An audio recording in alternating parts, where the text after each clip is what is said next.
keragaman budaya. Keragaman budaya yang tersebar dalam berbagai daerah di Indonesia sudah tidak asing lagi. Sebelum kita membahas, mari memperkenalkan diri kita terlebih dahulu. Nama saya Florin. Nama saya Kevin. Nama saya Theo. Nama saya Julia. Nama saya Emerson. Nama saya Kayla. Nah, seperti yang kita ketahui, Indonesia merupakan negara yang kaya akan keberagaman. Ada banyak perbedaan di negara kita, mulai dari bahasa, agama, suku, dan adat istiadat. Perbedaan yang kita miliki merupakan kekayaan yang sangat berharga, dan oleh sebab itu kita memiliki semboyan Bhinneka Tunggal Ika yang artinya walaupun berbeda, tapi kita tetap satu. Masyarakat Indonesia merupakan masyarakat yang majemuk, yang artinya masyarakat yang penuh dengan keberagaman. Tapi yang membuat kita istimewa adalah rasa persatuan yang kuat di tengah perbedaan tersebut. Salah satu kebiasaan yang menjadi ciri khas bangsa Indonesia adalah gotong royong yang merupakan bekerja bersama-sama dan saling membantu satu sama lain. Dalam kehidupan sehari-hari, gotong royong sangat penting. Misalnya, kita bisa membangun rumah bersama, membersihkan lingkungan, dan juga membantu tetangga yang sedang kesusahan. Dari kebiasaan ini menunjukkan bahwa masyarakat Indonesia memiliki rasa kebersamaan yang cukup tinggi. Oleh karena itu, kita sebagai generasi muda harus bisa menjaga dan melestarikan budaya kita yang sudah ada sejak dulu. Kemudian untuk menjaga keberagaman bukan hanya peran pemerintah saja, tapi juga peran kita sebagai generasi muda. Kita harus bisa menjaga rasa persatuan di tengah perbedaan yang ada, dan jangan sampai perbedaan budaya membuat kita menjadi terpecah belah ataupun menimbulkan konflik. Kita harus bisa menghormati budaya daerah lain agar tidak terjadi konflik yang tidak diinginkan. Di era globalisasi ini, budaya daerah kita menjadi terancam karena masuknya budaya asing ke negara kita, yang nantinya dapat membuat budaya kita menjadi dilupakan dan terancam punah.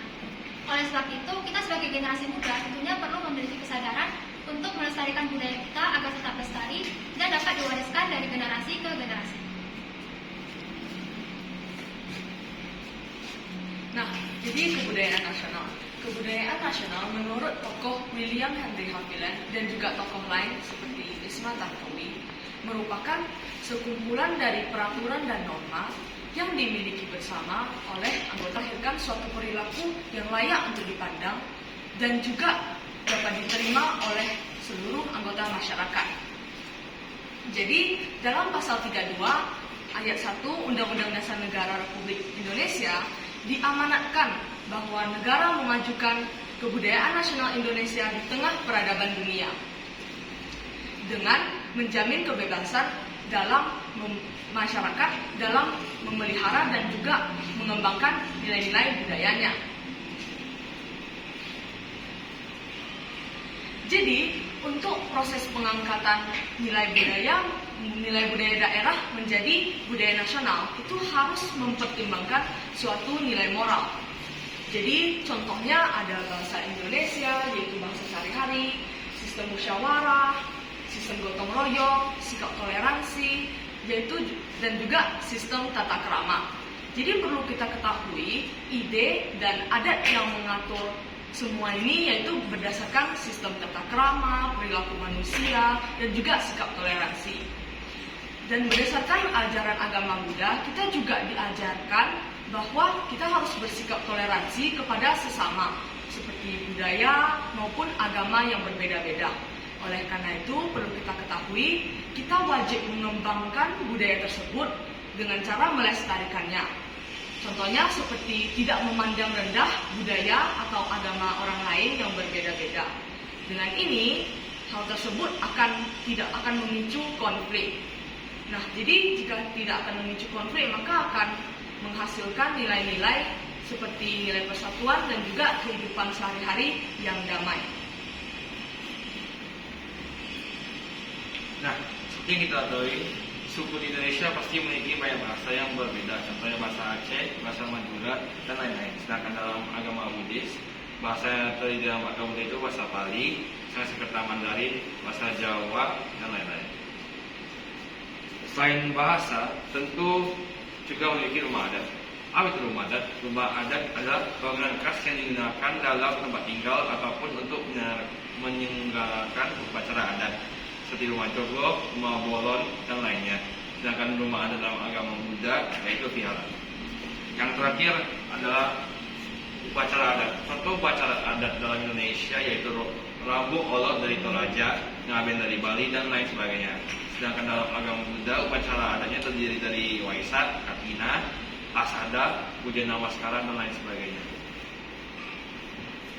Nah, selanjutnya ada seorang tokoh penting dalam penyebaran agama Buddha, yaitu Asin Cinarakita, yang sangat dihormati sebagai seorang pemimpin spiritual yang menekankan betapa pentingnya pengetahuan terhadap agama Buddha, baik dalam agama Buddha itu sendiri atau dalam masyarakat umum. Ia juga merupakan orang Indonesia pertama yang ditabiskan pada tahun 1953. Asin Cinarakita juga ada menyampaikan beberapa pesan terhadap keberagaman dalam agama Buddha, yaitu yang pertama, pentingnya kebersamaan dalam keberagaman. Ia mengajarkan umat Buddha bahwa kita harus memiliki sikap saling menghormati dengan satu sama lain. Yang kedua adalah sikap toleransi dan kasih sayang. Ia mengajarkan umat Buddha bahwa kita harus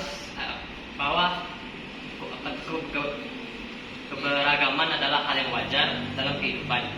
Dan yang terakhir adalah keterbukaan terhadap pendidikan.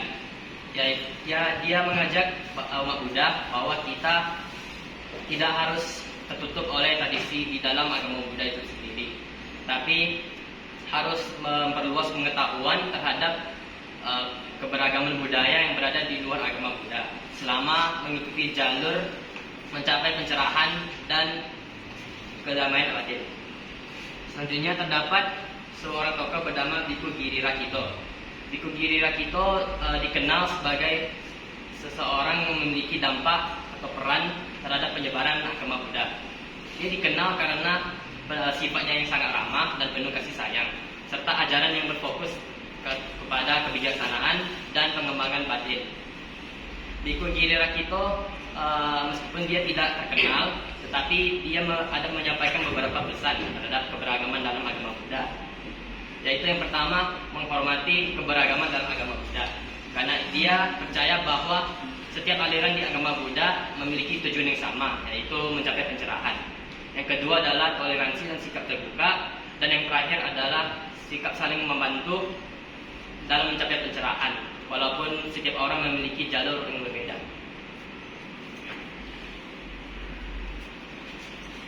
Nah, tentunya budaya yang kita miliki merupakan warisan yang sangat berharga dan penting, serta harus kita lestarikan dengan sungguh-sungguh.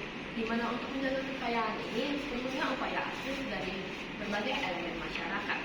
Bukan hanya secara fisik seperti menjaga candi, membersihkan tempat-tempat bersejarah, karya seni dan sebagainya, namun harus dari kita sendiri, yaitu menghormati dan menghargai nilai-nilai yang terkandung dalam budaya tersebut.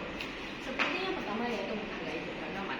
Kita sebagai umat masyarakat harus menghargai keberagaman, karena kita pun di Indonesia memiliki sangat banyak budaya yang berbeda-beda. Sehingga seperti Bhinneka Tunggal Ika, walaupun berbeda-beda kita tetap satu jua, di mana kita harus menghormati dan menghargai segala keberagaman yang ada agar tidak terjadinya konflik dimanapun. Selanjutnya harusnya ada pendidikan budaya sejak dini, di mana kita harus mengajarkan generasi baru untuk menghargai dan menghormati budaya-budaya mereka sendiri dan juga budaya orang lain, sehingga mereka pun tumbuh untuk menjadi individu yang menghargai satu sama lain. Selain itu juga harus gotong royong, di mana gotong royong ini kita harus bekerja sama dengan orang lain dan kita harus menerima satu sama lain tanpa memandang ras mereka ataupun etnisnya. Selain itu juga harus ada kerjasama dari pemerintah dan masyarakat, di mana pemerintah ini dapat membuat program-program yang berhubungan dengan keberagaman dan harus ada partisipasi aktif juga dari masyarakat untuk mengikutinya. Dan yang terakhir adalah untuk menjaga kebinekaan seperti Bhinneka Tunggal Ika, dan kita harus menghargai satu sama lain.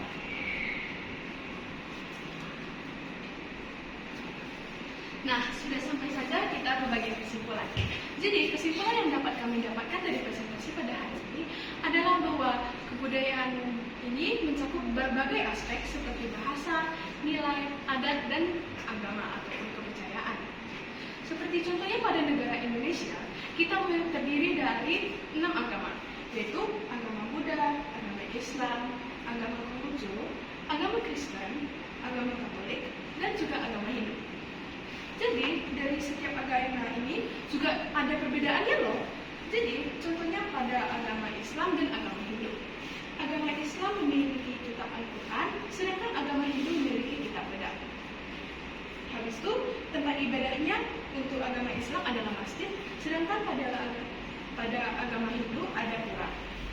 Dan juga hari raya besar mereka juga berbeda. Dan pada keberagaman ini juga mencerminkan adanya perbedaan suku antara satu sama lain di negara Indonesia. Contohnya pada Pulau Sumatera ini kita memiliki lebih dari 100 suku. Tapi beberapa contoh besarnya adalah suku Batak, suku Melayu, suku Minang, suku Nias, dan juga suku Aceh. Dan dari setiap suku ini juga punya perbedaan antara satu sama lain. Seperti contohnya, suku Batak yang memiliki ciri khas untuk memakai ulos sebagai baju adatnya yang digunakan pada hari raya besar seperti pernikahan dan lain-lain.